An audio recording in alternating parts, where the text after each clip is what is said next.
Gold hub తాకట్టులో ఉన్న బంగారాన్ని విడిపించి కొనబడును. అదే రోజు ఆన్లైన్ ధరకు కొని డబ్బులు ఇవ్వబడును. నమస్తే, వెల్కమ్ టు మనం టీవీ. నేను వలి.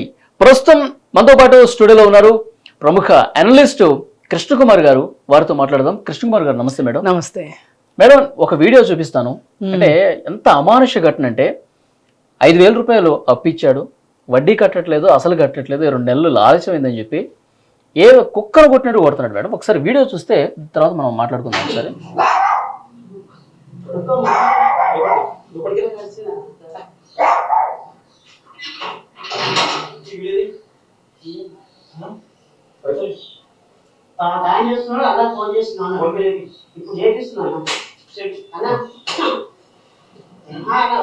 ఫోన్ పే చేయి, ఇప్పుడు చెప్పి అని కొడుతున్నాడు.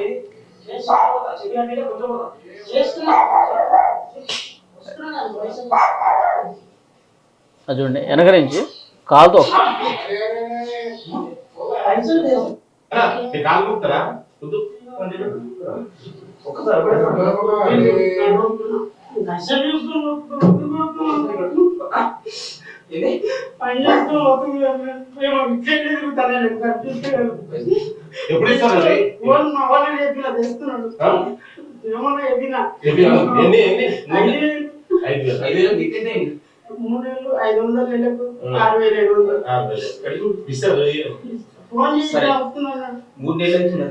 దుకాణంలో నీళ్లు లేవు.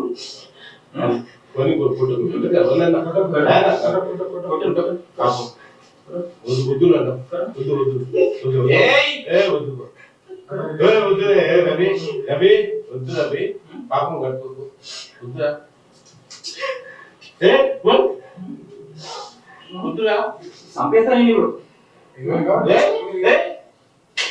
అది అంటే తీసుకున్న అప్పు సకాలంలో కట్టలేదు, వడ్డీ కూడా కట్టట్లేదు అని చెప్పి తీవ్రంగా కొడుతున్నాడు.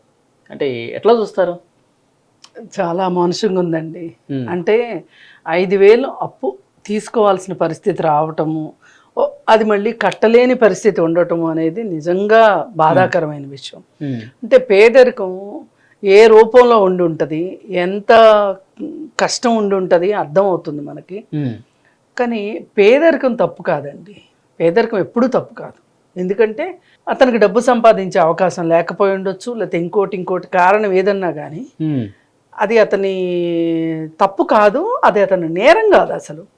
ఇప్పుడు నేరం నాది కాదు ఆకలిది అని ఒక సినిమా ఉండేది, అది చాలా బాగా తీశారు. అది కఠిన వాస్తవం, అది కఠోర సత్యం. అయితే మరి ఈ డబ్బులు ఇచ్చేవాళ్ళు ఇక్కడ లక్షలు అనుకుంటే అది కాదు, లక్షలు అవనివ్వండి, రూపాయి అవనివ్వండి, 5 రూపాయలు అవనివ్వండి, 5,000 ఏమన్నా అవనివ్వండి, అతని డబ్బులే కాదని అనట్లా మనం. అసలు నీకు 5 రూపాయలు 5,000 రూపాయలు 10 రూపాయల వడ్డీకి ఇచ్చే హక్కు నీకు ఎవరిచ్చారు? మొదటగా మనం ఆలోచించాల్సింది అది. 5,000 అప్పు అడిగితే నీ దగ్గర ఉంటే ఇవ్వు, లేకపోతే లేదు. వడ్డీ వ్యాపారం కూడా ఎంత దారుణమైన వడ్డీ వ్యాపారం. ఇది చూస్తుంటే ఏంటంటే కాల్మనీ వ్యవహారం లాగా ఉంది. అయితే 5,000 ఇచ్చి ముందే మిత్తిది 2 నెలలకు అని చెప్పి 1,000 రూపాయలు తీసుకుని 4,000 ఇచ్చాడు. ఆ 4,000 కూడా 2 సార్లుగా ఇచ్చాడు, ఒకసారిగా ఇవ్వాల. దానికి నీళ్లు వేయించుకున్నాడు. అసలు వీళ్ళిద్దరు పరిచయం ఏంటంటే అతను వాటర్ క్యాన్లు వేసే పర్సన్ అతను, ఇతను కిరాణా షాప్ ఉన్నట్లుంది. అయితే ఇతను ఏమంటాడంటే నాకు పరిచయం ఏంటి అంటే క్యాన్లు వేస్తుంటాను కాబట్టి నాకు పరిచయం అతను. ఆ సందర్భంలో నాకు డబ్బులు అవసరమయ్యి, అంటే అవసరం కూడా ఎట్లాంటి దారుణమైన అవసరం అంటే వాళ్ళ తమ్ముడు చనిపోతే ఊరు వెళ్ళడానికి డబ్బులు కావాల్సి వచ్చినాయి. అవేవో తాగి తందనాలు ఆడటానికి డబ్బులు కాదు, లేదు అంటే ఇప్పుడు ఫోనుల్లో గేమ్లు ఆడే విషయము కాదు, అది ఇది కాదు అనుకుంటే ఏవో ప్యాకెట్లు ఆడ్డాలో లేకపోతే ఇంకోటి కాదు. ఇక్కడ వాళ్ళ బ్రదర్ చనిపోతే ఊరు వెళ్ళడం కోసం డబ్బులు కావాల్సి తీసుకున్నందుకు గాను అసలు సహృదయం ఉంటే గనక ప్రతిరోజు అతనికి మనకి సంబంధ బాంధవ్యాలు ఉన్నాయి కాబట్టి చేబదులుగా కూడా ఇవ్వచ్చు, వడ్డీకి ఇవ్వాల్సిన అవసరం లేదు. మళ్ళీ పైగా అతను వాటర్ క్యాన్లు కూడా వేయించుకుని ఇప్పుడు ఏమంటాడు, నువ్వు డబ్బులు ఇవ్వడం లేట్ చేసావు కాబట్టి నాకు అసలు ఇవ్వాలి, వడ్డీ ఇవ్వాలి, వాటర్ క్యాన్లకు డబ్బులు ఇవ్వను. ఇది ఏ విధమైన తర్కమో అర్థం కావట్లేదు.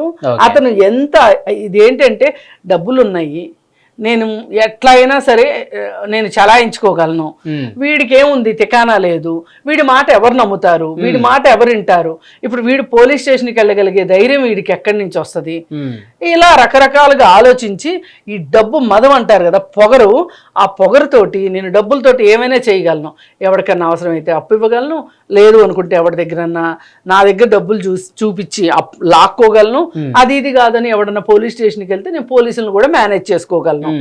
ఈ ధీమా లేకపోతే గనక ఎవడు ఎట్లాంటి సాహసం అయితే చేయడు.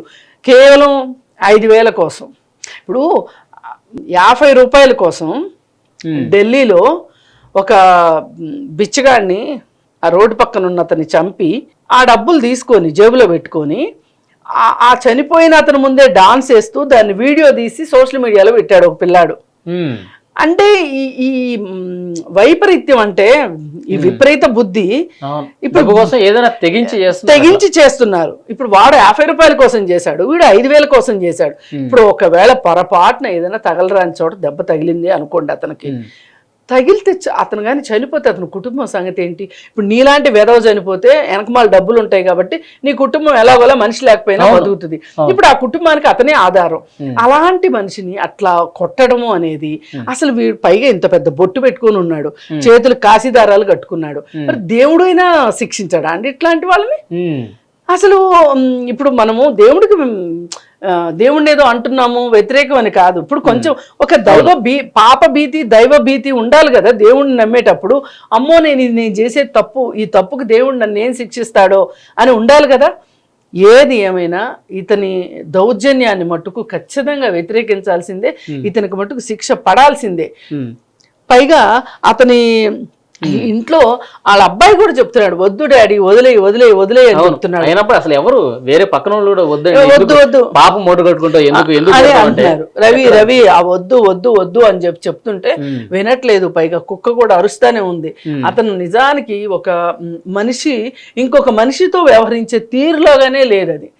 అది ఎంత దారుణంగా ఉందంటే ఒక మనిషి ఇంకొక మనిషిని ఎట్లా చేయగలుగుతాడు.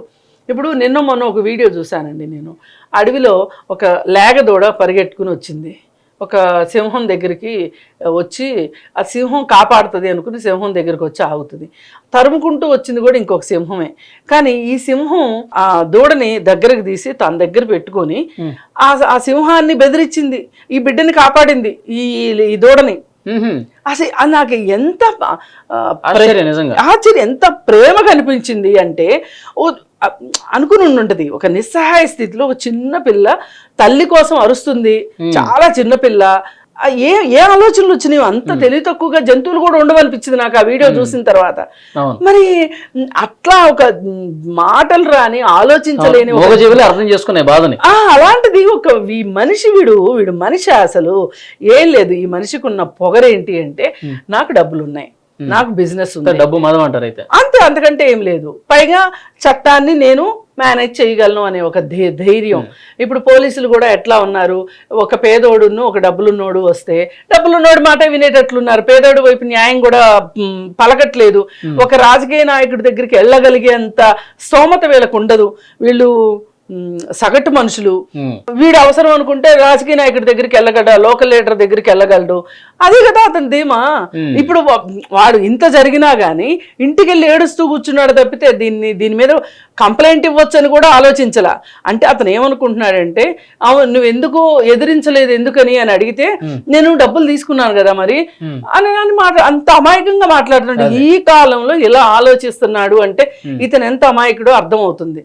మరి ఇతనికి డబ్బు తీసుకొని తిరిగి ఇవ్వకపోవడం తప్పు నేరము అని ఇతనికి తెలిసింది. కానీ అతని దగ్గర డబ్బు ఉండటం తప్పు కాదు, కానీ ఆ డబ్బుని 10 రూపాయలకు వడ్డీకి ఇవ్వడం తప్పు.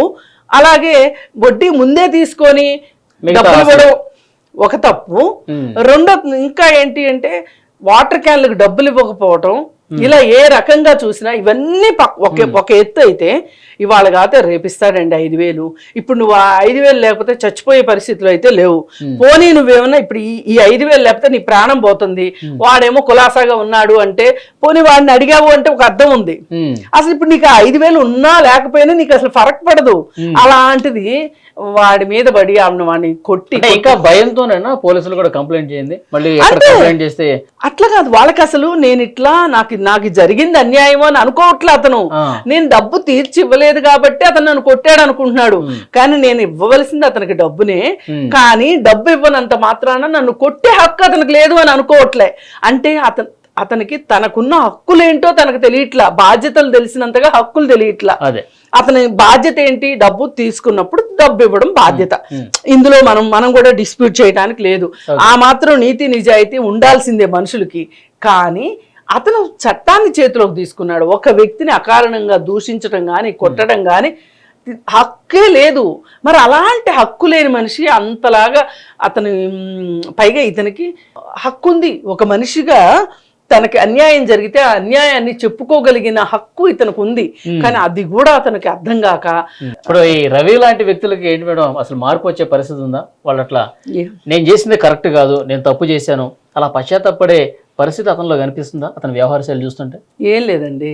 ఇప్పుడు మనము ఒక ఉద్రిక్తతని ప్రోత్సహించటం కానీ లేదు అనుకుంటే కంటికి కన్ను పంటికి పన్ను అనే విధానం చెప్పినట్లు అవుతుందేమో, కానీ నా ఉద్దేశం ప్రకారం అయితే అతని పిల్లల ముందు అతన్ని నడి రోడ్లో నుంచోబెట్టి అందరూ చూస్తుండగా అతనితో కొట్టించాలి. అప్పుడే అతను చేసిన తప్పు ఏంటో అతనికి అర్థం అవుతుంది. కానీ మరి ఎవరైనా ఏమనొచ్చు, చట్టాన్ని చేతిలోకి తీసుకోవచ్చా అని అడగవచ్చు. ఇప్పుడు ఇతనిది నేరం అయితే అతనిదేంటి? ముందు నేరం చేసింది ఎవరు? అందుకోసం ఏంటంటే ఎవరికైనా ఈ వీడియో ఎంత ప్రజల్లోకి వెళ్ళిందో ఆ వీడియో కూడా అంతే ప్రజల్లోకి వెళ్ళాలి. ఇప్పుడు పోలీసుల వరకు వెళ్ళుంటుంది, అది పోలీసుల వరకు వెళ్ళింది, ఎవరు కంప్లైంట్ చేయలేదు అని చెప్పి గమ్మున ఉంటారు వాళ్ళు. పోలీసుల వరకు వెళ్ళింది, పోలీసు సరిగా రెస్పాండ్ కాలేదు. ఏదైనా మీరు నా దగ్గరకు వచ్చి మాట్లాడండి అని అన్నాడు అతను. సరే ఏది ఏమైనా సరే ఇప్పుడు పోలీసు ఏం చేయగలుగుతాడు? పోలీస్ స్టేషన్లో ఎంతవరకు ఉంటుంది అంటే ఇప్పుడు ఏమైపోద్దంటే మన కోర్టులకు కూడా సాక్ష్యాలు ఆధారాలు ఉంటాయి. ఇది ఒక సాక్ష్యంగా చూపెట్టొచ్చు. కానీ అంత శక్తి ఇతనికి ఉందా? 5,000 అప్పు తీసుకుని అప్పే తీర్చలేని వ్యక్తికి ఇంత చేయగలిగిన యంత్రాంగం అతనికి ఉంటుందా? అంత మంత్రాంగం అతనికి ఉంటుందా? ఇప్పుడు కానీ ఇట్లాంటి కేసునండి సుమోటోగా తీసుకుని పోలీసులే శిక్షించాలి. ఇది సుమోటోకి అర్హమైన కేసు. మరి ఇప్పటి వరకు ఎందుకు జరగలేదో తెలీదు. వెళ్ళాలి. పైగా ఆవిడ ఇంకొక అప్పీల్ కూడా చేసుకుంది అతని వైఫ్. రేవంత్ రెడ్డి గారు మీకే ఓటేసాము, మాకు న్యాయం చేయండి అని అడిగారు. ఇది అంత ఈజీగా అయితే పోదండి. ఇతని మీద మటుకు కఠినమైన చర్యలు ఉంటాయి. పైగా తీసుకోవాలి కూడా. అతను అందుకు అర్హుడు. అతను నేరం చేశాడు, చట్టాన్ని చేతిలోకి తీసుకున్నాడు, పైగా ఒక హింసకి పాల్పడ్డాడు. ఇప్పుడు ఇతనికి ఏమీ జరగలేదు అనుకోండి, ఇతనికి ఏమీ చర్య లేదు అనుకోండి, చుట్టూ చూసే వాళ్ళకి, ఇతనికే కాదు చుట్టూ చూసే వాళ్ళకి కూడా ఏమనిపిస్తుంది? ఓ ఇట్లా చేయొచ్చు, చేస్తే నన్ను ఏం చేస్తారు, అతన్ని ఏమీ చేయలేదు, నన్ను మాత్రం ఏం చేస్తారు అని. ఇలాంటిది ఒక మాస్ హిస్టీరియా లాగా ఇది ఒక ప్రబలిపోయే అవకాశం ఉంది. అంటే ఒక దన్ను వస్తుంది అనమాట వాళ్ళకి, ఓ వాడిని ఏం చేయలేదు, నన్ను మాత్రం ఏం చేస్తారు అని. అందుకని ఇది ఒక అంటురోగం లాంటిది సమాజానికి, కొట్టొచ్చు అని. ఇది ఒక అంటురోగం. పైగా ఎవరికైనా సరే చేబోదులు ఇచ్చే హక్కు ఉంది, కానీ అప్పులు ఇచ్చే హక్కు లేదు. వడ్డీలకి ఇచ్చే అప్పు ఇవ్వచ్చు, కానీ వడ్డీకి ఇవ్వకూడదు. దానికి ఒక లైసెన్స్ కావాలి. అందుకని మనీ లెండింగ్ లైసెన్స్ అంటారు దాన్ని. ఆ లైసెన్స్ ఉండాలి. అసలు నువ్వు లైసెన్స్ లేకోకుండా ఇచ్చావు కాబట్టి ఇప్పుడు ఇతను కొట్టిన సంగతి కాసేపు పక్కన పెడదాం. అసలు ఇలా వడ్డీకి అప్పులు ఇచ్చే హక్కు కూడా లేదు. ఆ ప్రకారం కూడా ఇతను శిక్షార్హుడు. అంటే ఇతను ఒక మల్టిపుల్ గా, అంటే రకరకాల తప్పులు చేశాడు. చట్టానికి చిక్కే తప్పులే చేశాడు. ఇప్పుడు కొంతమంది చట్టం ప్రకారం తప్పించుకోవచ్చు, వాడుకోవచ్చు, కానీ ఇతను ఏ లొసుగుల్ని వాడుకోలేడు. చట్టానికి దొరికే తప్పులే చేశాడు కాబట్టి ఇతను చట్ట ప్రకారం శిక్షించాల్సిందే.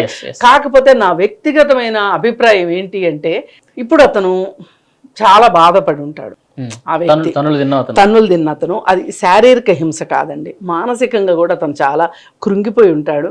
అతనికి ఏ మాత్రమైనా సరే, ఎవరైనా సరే, అతని చుట్టుపక్కల ఉన్న వాళ్ళు అతనికి ఒక ధైర్యాన్ని నింపి నీకు మేము ఉన్నామనే భరోసా ఇవ్వాల్సిన అవసరం ఉంది. సమాజం వైపు నుంచి కూడా అతనికి భరోసా అవసరం, అతనికి, అతని కుటుంబానికి. ఏ విధంగా చూసినా కానీ ఈ నాకు డబ్బులు ఉన్నాయి అని చెప్పి ఎవడైనా పిచ్చి వేషాలు వేస్తే ఇలాంటి శిక్ష పడుతుంది అనే విధంగా ఇతనికి శిక్ష ఉండాలి. చూద్దాం మేడం ఎట్లాంటి శిక్ష పడుతుంది. అసలు పోలీసులు మీరు అన్నట్టు సుమోటోగా తీసుకుని ఏమన్నా విచారించే పరిస్థితి ఉంటుందా, అసలు స్టేషన్కి పిలిచే పరిస్థితి ఉంటుందా, తర్వాత పరిణామాలు ఏమన్నా జరిగితే దాని గురించి మళ్ళీ మాట్లాడుకుందాం. మాట్లాడదాం. Thank you madam. Thank you.